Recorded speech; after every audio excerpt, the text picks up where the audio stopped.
അങ്ങനെ 2-2.5 വർഷത്തോളം പെട്ടിക്കകത്തിരുന്നവന് അവസാനം ഒരു മോക്ഷം കിട്ടിയിരിക്കുകയാണ്. അപ്പോൾ ഞാൻ ഈ മെറ്റീരിയൽ മുന്നേ ഒന്ന് കാണിച്ചിരുന്നു, നിങ്ങൾ ഓർക്കുന്നുണ്ടോ? ഇതൊരു ബ്ലൗസ് പീസാണ് കേട്ടോ. അതാണ് ഞാനിങ്ങനെ പേപ്പറിൽ വെട്ടിമുറിച്ച് ഇട്ടേക്കുന്നത്. സാരിയിൽ അത്യാവശ്യം നല്ല ഹെവി വർക്ക് വരുന്നുണ്ട്. ഈ ബ്ലൗസ് പീസിൽ അവർ വർക്ക് വെച്ചിട്ടുണ്ട് കേട്ടോ, അവിടെ സൈഡിൽ കാണുന്നില്ലേ?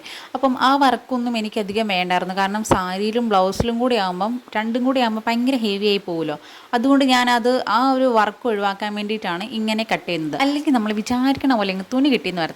പിന്നെ കുറച്ച് മുത്തുകൾ ഇങ്ങനെ സ്പ്രെഡിങ് പോലെ കൊടുത്തിട്ടുണ്ടായിരുന്നു. ആ ഒരു പീസ് ഞാൻ ബാക്ക് പീസിലേക്ക് എടുത്തു. ഫ്രണ്ടിൽ വർക്ക് കൊടുത്താലും കാണുന്നില്ലല്ലോ, അപ്പോൾ പിന്നെ അത് ബാക്കിലേക്ക് വെച്ചു. അപ്പോൾ നമ്മുടെ ബ്ലൗസ് ഏകദേശം സെറ്റ് ആയിട്ടുണ്ട്. ഇനി അതിൻ്റെ പുറകിൽ ആ കൊളുത്തുപിടിപ്പിക്കലാണ്. അതാണ് ഏറ്റവും വലിയ ടാസ്ക്.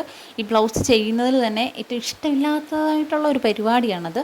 കുറേ നേരം ഇങ്ങനെ മെനക്കെട്ടിരുന്ന് തുന്നി പിടിപ്പിക്കുക എന്ന് പറയുന്നത് അത്ര എളുപ്പമുള്ള കാര്യമല്ലല്ലോ. പിന്നെ കഷ്ടപ്പെട്ടിരുന്ന് ഓരോന്നും ചെയ്തെടുത്തു. പിന്നെ ലൈനിങ് ഒക്കെ വന്നിട്ട് ഞാൻ വേറൊരു കളറാണ് കേട്ടോ വീട്ടിലുണ്ടായിരുന്നു. ഒരെണ്ണം ഒരു ഷോളിൻ്റെ ഒരു മെറ്റീരിയൽ ഉണ്ടായിരുന്നു. അപ്പോൾ അത് വെറുതെ ഇരിക്കുന്നത് കൊണ്ട് അത് തന്നെ അങ്ങ് യൂസ് ചെയ്ത് വേറെ മേടിക്കേണ്ടല്ലോ എന്നോർത്തൊന്ന് ലാഭിക്കാൻ നോക്കിയതാണ്. പക്ഷെ കുഴപ്പമൊന്നും ഉണ്ടായിരുന്നില്ല. അത് അത്ര സീത്രൂ അല്ലാത്തത് കൊണ്ട് നമുക്ക് കളറൊന്നും പുറത്തേക്ക് എടുത്ത് കാണിക്കുന്നില്ല.